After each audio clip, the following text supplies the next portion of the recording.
स्वागत है आप सभी का टीची मंत्रा पर। तो आज की क्लास में हम यहाँ पर करने वाले हैं EMRS का 14 दिसंबर शिफ्ट 2 का पेपर, जिसमें हम कंप्यूटर के पार्ट को कवर करेंगे। तो आइएगा स्टार्ट करते हैं, एक एक क्वेश्चन को बेहतरीन कॉन्सेप्ट के साथ हम समझने वाले हैं। तो आइए स्टार्ट कर लेते हैं शिफ्ट 2 का 14 दिसंबर का पेपर। क्वेश्चन फर्स्ट देखेंगे, क्या है आज का पहला क्वेश्चन। कहता है जब आप क्या है अपने मोबाइल फोन को ब्लूटूथ का उपयोग करके किसी अन्य मोबाइल फोन से MP3 गाना भेजने के लिए जोड़ते हैं तो किस प्रकार का नेटवर्क यहाँ पर बनता है। सबसे पहले यहाँ पर आपको लैन, पैन, वैन, मैन इनकी फुल फॉर्म पता होनी चाहिए, तभी आप बता पाएंगे। लैन क्या है? लोकल एरिया नेटवर्क होता है।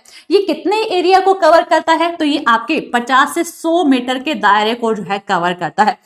पैन क्या है? Personal area network. ये आपका 10 से 20 मीटर के दायरे को कवर करता है, जैसे कि आपका यहाँ पर कमरा हो गया, आपका ऑफिस हो गया, ऑफिस रूम हो गया, सॉरी, ठीक है। तो ये इस दायरे को कवर करता है।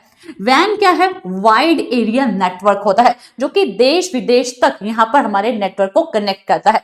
फिर आपका आता है मैन। मैन क्या है? मेट्रोपॉलिटन एरिया नेटवर्क होता है, जो कि सिर्फ एक शहर में कितना नेटवर्क कवर करना है उसको कवर करता है, ठीक है। अब यहाँ पर पूछा था कि ब्लूटूथ का उपयोग करके MP3 गाना भेजना है। देखिए ब्लूटूथ का जो नेटवर्क होता है ना, वो सिर्फ यहाँ पर 10 से 20 मीटर के दायरे में हो सकता है। इससे दूर आप जाएंगे तो ब्लूटूथ के नेटवर्क से आप कोई भी डाटा को सेंड नहीं कर सकते हैं, ठीक है। तो इसके लिए जो है आप पैन का इस्तेमाल करते हैं, पर्सनल एरिया नेटवर्क का इस्तेमाल करते हैं।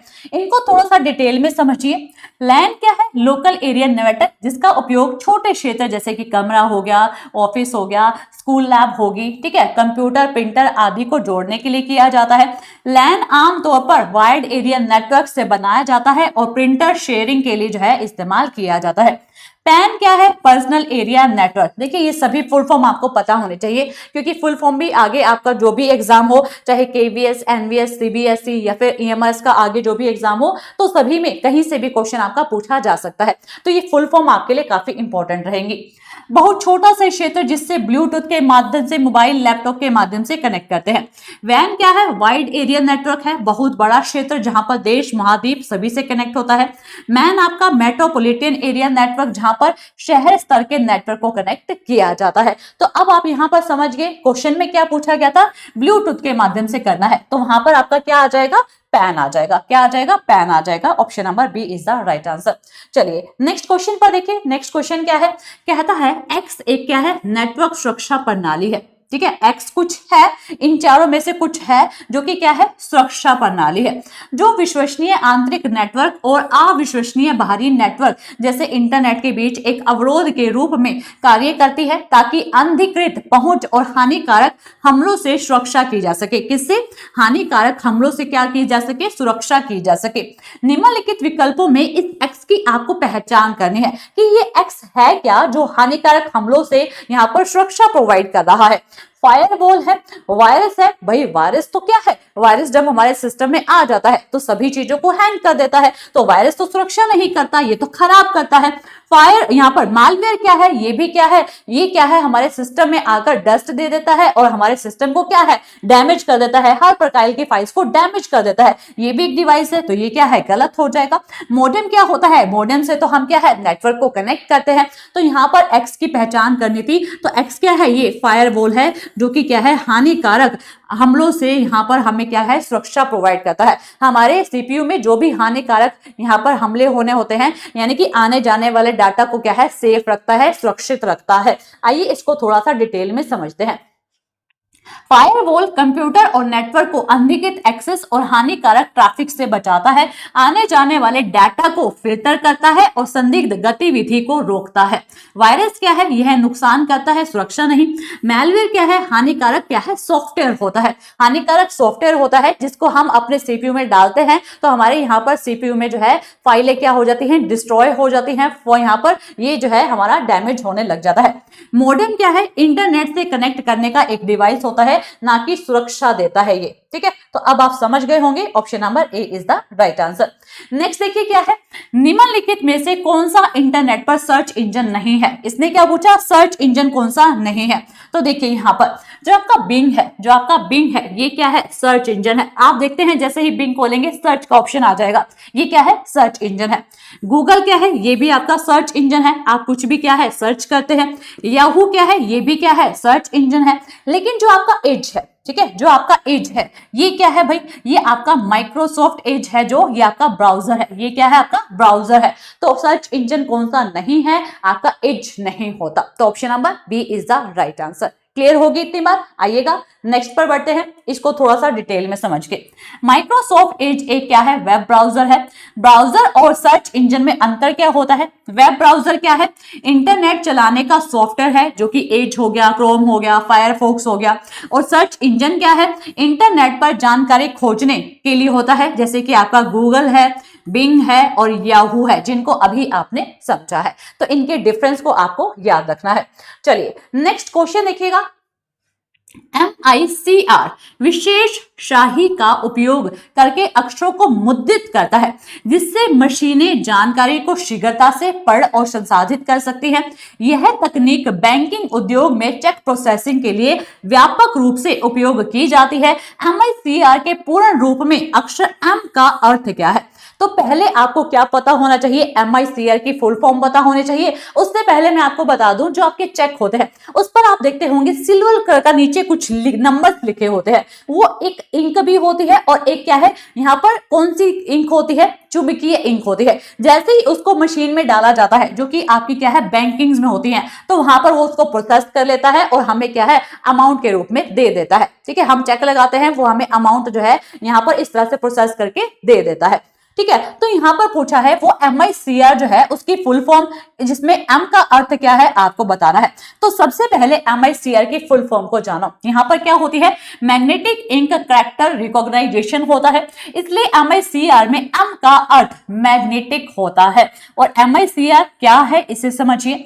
मैग्नेटिक इंक जो कि चुंबकीय शाही का उपयोग किया जाता है। बैंक चेक पर लिखे नंबर मशीन द्वारा तेजी और सटीकता से पढ़े जाते हैं और मुख्य रूप से चेक प्रोसेसिंग में उपयोग होता है। और बाकी विकल्प क्या है? गलत है। और क्यों गलत है? मेमोरी क्या है? स्मृति से संबंधित है। मैट्रिक्स क्या है? प्रिंटिंग गणना से संबंधित है। और मरकरी क्या है? धातु के नाम होते हैं। तो यहां पर राइट आंसर आपका क्या बन जाएगा? क्वेश्चन की डिमांड के अकॉर्डिंग MICR में M का अर्थ क्या होता है? मैग्नेटिक होता है। क्या होता है? मैग्नेटिक होता है। तो option number B is the right answer. Clear होगी इतनी बात? और बाकी आपको MICR की फुल फॉर्म भी पता होनी चाहिए। क्या पता नेक्स्ट टाइम आपसे ये फुल फॉर्म पूछ ले तो आप कहेंगे मैग्नेटिक इंक कैरेक्टर आपका रिकॉग्नाइजेशन। क्लियर होगी इतनी बात? आइएगा अब नेक्स्ट क्वेश्चन पर बढ़ जाते हैं। नेक्स्ट क्वेश्चन क्या है? निम्नलिखित में से कौन सा सॉफ्टवेयर किसी कार्यक्रम की बहुपृष्ठीय रिपोर्ट तैयार करने और प्रिंट करने के लिए सबसे उपयुक्त है, जिसमें विभिन्न रंग हो गए, फॉन्ट हो गए, फोटोग्राफ हो गए, सारणियां होगी, टेबल्स होगी, ये सभी किसमें किए जाते हैं? तो यहाँ पर देखिएगा आप सभी को जो है ये मेरी किताब जो है मिली होगी। ठीक है, एप्लीकेशन में ये किताब मेरी अपलोड हो चुकी है, जिसमें कंटेंट है। कंटेंट में क्या है? यहाँ पर मैंने जो है फॉन्ट को सिलेक्ट किया कि ये फॉन्ट रहेगा, ये कलर रहेगा।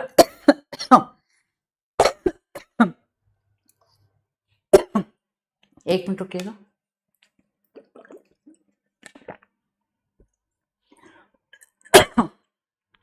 ठीक है, तो ये फॉन्ट जो है सिलेक्ट किए जाते हैं, कलर कॉम्बिनेशन जहां भी सेलेक्ट किया जाता है। आप देखेंगे यहाँ पर पिक्चर्स ऐड की जाती हैं, चाहे वो मेरी है या फिर कोई इंस्ट्रूमेंट है उसकी होगी। तो ये सभी, ये जो आपके नोट्स बने हैं, ये जो बुकलेट बनी है, वो किसमें बनाई गई है? तो ये आपकी जो है किसमें बनाई जाती है? वर्ड में बनाई जाती है, जहां पर आपके विभिन्न रंग हो गए, फॉन्ट हो गए, फोटोग्राफ्स होगी, सभी को ऐड किया जाता है, सभी को शामिल किया जाता है। ठीक है, तो ये जो है आप देखिए, ये जितना भी कंटेंट है ना कंप्यूटर का, तो आप केवीएस में भी प्रिपरेशन कर रहे हैं, एनवीएस में होगे, सीबीएसई में होगे, चाहे ईएमआरएस में होगे, तो सभी के लिए जो है एक बुकलेट बना दी गई है। तो आप उसको जो है बाय कर सकते हैं टीचिंग मंत्रा एप्लीकेशन पर। ठीक है जी, चलेगा। अब नेक्स्ट क्वेश्चन देखते हैं। निम्नलिखित में से कौन सा फाइल एक्सटेंशन सामान्यतः वीडियो यहाँ पर फाइलों को संग्रहित करने के लिए उपयोग नहीं किया जाता? इसने कहा कि यहाँ पर वीडियो एक्सटेंशन कौन सा इस्तेमाल नहीं किया जाता है। सबसे पहले आपको वीडियो एक्सटेंशंस पते होने चाहिए। AVI क्या ये है? बिल्कुल है। फिर आपका यहाँ पर FLV ये है? बिल्कुल है। फिर आप यहाँ पर PDF आपको कहीं भी दिखाई नहीं देगा। फिर MP4 है? बिल्कुल है। तो यहाँ पर पूछा है कौन सा नहीं होगा, तो आप कह देंगे PDF नहीं होगा। तो option number C is the right answer. तो ये आपके थे वीडियो एक्सटेंशन, लेकिन मैंने क्लासेस में क्या करवाई हुए हैं, आपको 35 ऑडियो एक्सटेंशन भी करा रखे हैं। ठीक है, तो ये 35 ऑडियो एक्सटेंशन है, ये आपको पता होने चाहिए। क्या पता आपके किसी पेपर में यहाँ पर ऑडियो एक्सटेंशन से आ जाए क्वेश्चन, तो ये आपको 35 ऑडियो एक्सटेंशन पता होने चाहिए। चलिए यहाँ पर आप क्वेश्चन देखिए, कहता है निम्नलिखित में से कौन सा कीबोर्ड शॉर्टकट संयोजन माइक्रोसॉफ्ट विंडो में रीडो ऑपरेशन के लिए सामान्य रूप से उपयोग किया जाता है? किसके लिए?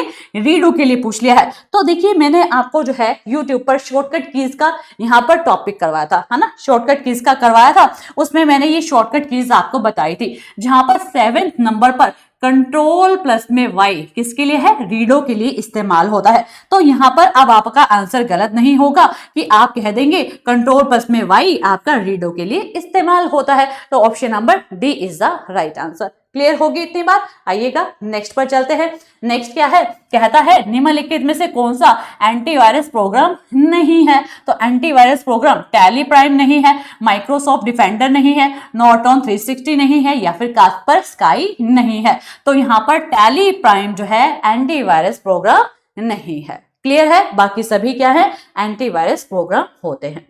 क्लियर? चलिए बढ़ते हैं नेक्स्ट पर। नेक्स्ट से पहले मैं आपको बता दूं, अगर आप केवीएस, एनवीएस या फिर सीबीएसई की तैयारी कर रहे हैं तो आप जो है हमारे साथ बैचेस में एनरोल हो सकते हैं, जहां पर केवीएस एनवीएस का सिलेक्शन बैच हमारा स्टार्ट हो चुका है, जिसमें सभी सब्जेक्ट आपको कवर करवाए जा रहे हैं। चाहे आपका यहाँ पर मैथ्स, रीजनिंग हो गया, कंप्यूटर हो गया, हिंदी इंग्लिश हो गया, ये सभी सब्जेक्ट के लिए जो है आपको यहाँ पर एनरोल करना होगा हमारे साथ टीचिंग मंत्रा एप्लीकेशन पर। हाँ, अगर कोई दीपक सर का सिर्फ मैथ रीजनिंग का करना चाहता है तो वो भी अलग से बैच है। अगर कोई सिर्फ मुझसे कंप्यूटर के लिए पढ़ना चाहता है तो वो भी हमारे यहाँ बैच है। और जो यहाँ पर नॉन टीचिंग की प्रिपरेशन कर रहे हैं, जेएसए हो गया, एमटीएस हो गया, लैब अटेंडेंट हो गया, तो उनके लिए भी बैचेस हैं। तो आप यहाँ पर अगर तैयारी करना चाहते हैं एप्लीकेशन में तो इन बैचेस में एनरोल करके कर सकते हैं, जहां पर आपको दीपक सर की मैथ रीजनिंग की बुक्स मिल जाएंगी, कंप्यूटर के मेरे जो है सभी बुक्स मिल जाएंगी, जो कि ये आपकी बुक है। ठीक है, ये आपकी बुक है, कंप्लीट बुक है, चैप्टर वाइज बुक है, जो कि पीडीएफ मैंने आपको दिखा दी है। ठीक है, ये पूरी पीडीएफ रहने वाली है,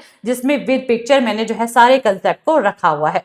ठीक है जी, तो आप इसमें एनरोल मैसेज करके ये बुक्स को भी ले सकते हैं। क्लियर हो गई इतनी बात? आइएगा, हाँ, जो यहाँ पर बैच में नहीं है वो भी इन बुक्स को जो है बाय कर सकते हैं टीचिंग मंत्रा एप्लीकेशन पर। जब आप स्टडी मटेरियल के ऑप्शन में जाएंगे तो वहां पर आपको ये बुक देखने को मिल जाएगी। चलिए अब बढ़ते हैं नेक्स्ट क्वेश्चन पर। नेक्स्ट क्वेश्चन देखिएगा, इंटरनेट पर फाइलों को भेजने और प्राप्त करने के लिए सामान्यतः कौन सा प्रोटोकॉल उपयोग किया जाता है? किसके लिए पूछा इसने?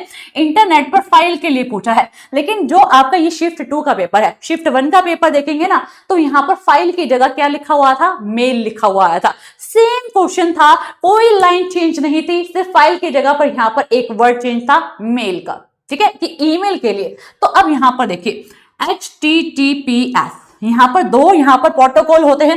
एक आपका होता है HTTP होता है, एक आपका HTTPS होता है। HTTP क्या है? Hyper text transfer protocol.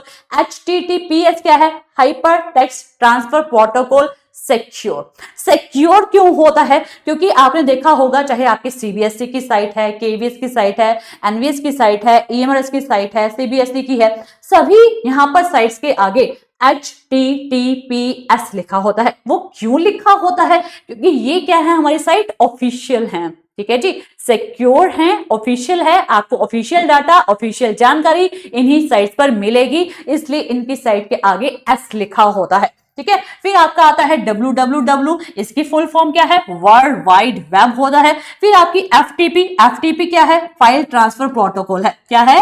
File transfer protocol है। क्वेश्चन की डिमांड भी तो यही थी कि फाइल को भेजना है, फाइल को ट्रांसफर करना है, तो आप कौन सा प्रोटोकॉल अपनाएंगे? FTP को अपनाएंगे। फिर आपकी सिंपल मेल ट्रांसफर प्रोटोकॉल, जैसे कि मैंने आपको बताया शिफ्ट 1 में पूछा था, यहां पर फाइल की जगह ईमेल, तो वहां पर आपका आंसर बनता SMTP, जिसमें आप सिंपल मेल ट्रांसफर प्रोटोकॉल को अपनाते हैं। तो यहां पर अब फाइल का था, तो आप राइट आंसर क्या बताएंगे? ऑप्शन नंबर सी बताएंगे। क्लियर होगी इतनी बात। आइएगा बढ़ते हैं नेक्स्ट क्वेश्चन पर।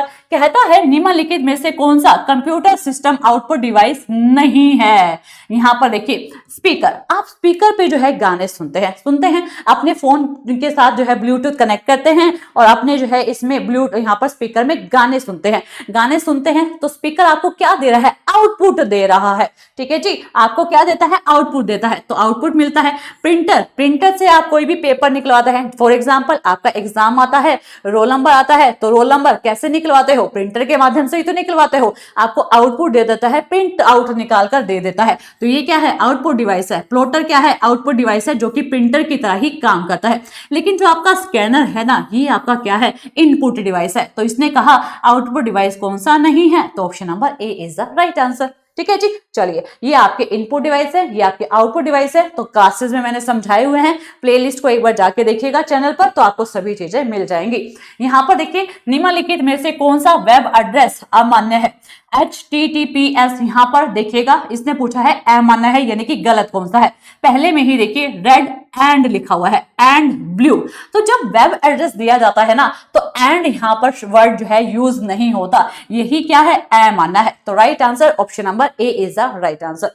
ठीक है जी, चलिए नेक्स्ट पर चलिए। नेक्स्ट है निम्नलिखित में से कौन सा विकल्प स्मृति इकाइयों को उनकी संग्रह क्षमता के अनुसार अवरोही क्रम में सबसे बड़ी से सबसे छोटी, क्या कहा, बड़ी से छोटी में व्यवस्थित करना है। सबसे पहले आपको मेमोरी यूनिट पता होनी चाहिए, उसके लिए आपको इस पिक्चर को समझने की जरूरत है। जब तक ये पिक्चर क्लियर नहीं होगी आप बेहतरीन तरीके से आंसर नहीं कर पाएंगे। 8 बिट 1 निबल के बराबर, 8 बिट 1 बाइट के बराबर, 1024 बाइट 1 किलो बाइट के बराबर, 1024 किलो बाइट 1 मेगाबाइट के बराबर, 1024 मेगाबाइट 1 गीगाबाइट के बराबर, वह 1024 गीगाबाइट 1 टेराबाइट के बराबर, 1024 टेराबाइट 1 पीटाबाइट के बराबर। तो सबसे बड़ा क्या है, पीटाबाइट है। सबसे बड़ा क्या है, पीटाबाइट है। पीटाबाइट के बाद टेराबाइट है, टेराबाइट के बाद आपका गीगाबाइट है, फिर क्या है, मेगाबाइट है, फिर क्या है, किलोबाइट है। क्लियर हुई इतनी बात। अब यहां पर देखिए क्वेश्चन को, देखिए सबसे बड़ा पीटाबाइट, पीटाबाइट तो किसी भी ऑप्शन में नहीं दिया भाई, है ना, पीटाबाइट तो किसी भी ऑप्शन में नहीं दिया। पीटाबाइट के बाद क्या है, टेराबाइट है। क्या टेराबाइट है, बिल्कुल है। टेराबाइट आपके दो ही ऑप्शन में है, इनमें नहीं है, इसमें नहीं है। ठीक है, फिर यहाँ पर टेराबाइट के बाद फिर बड़ा कौन सा है, फिर बड़ा कौन सा है भाई, टेराबाइट के बाद गीगाबाइट है, टेराबाइट के बाद गीगाबाइट है, जो कि यहाँ पर नहीं है, यहां पर है ना। तो right answer option number D हो जाएगा। टेराबाइट, गीगाबाइट, मेटाबाइट आपका किलोबाइट हो जाएगा। क्लियर हुई इतनी बात। देखिए यहां पर, ठीक है जी, यहां पर टेराबाइट, गीगाबाइट, मेगाबाइट और आपका किलोबाइट हो जाएगा। ठीक है, मेटा नहीं, आपका मेगाबाइट हो जाएगा। ठीक है, चलिए नेक्स्ट देखिए क्या है। MS विंडो में इंडेक्स HTML फाइल पर डबल क्लिक करने पर आमतौर पर इसे खोलने के लिए कौन सा प्रकार का सॉफ्टवेयर डिफॉल्ट रूप से सेट होता है।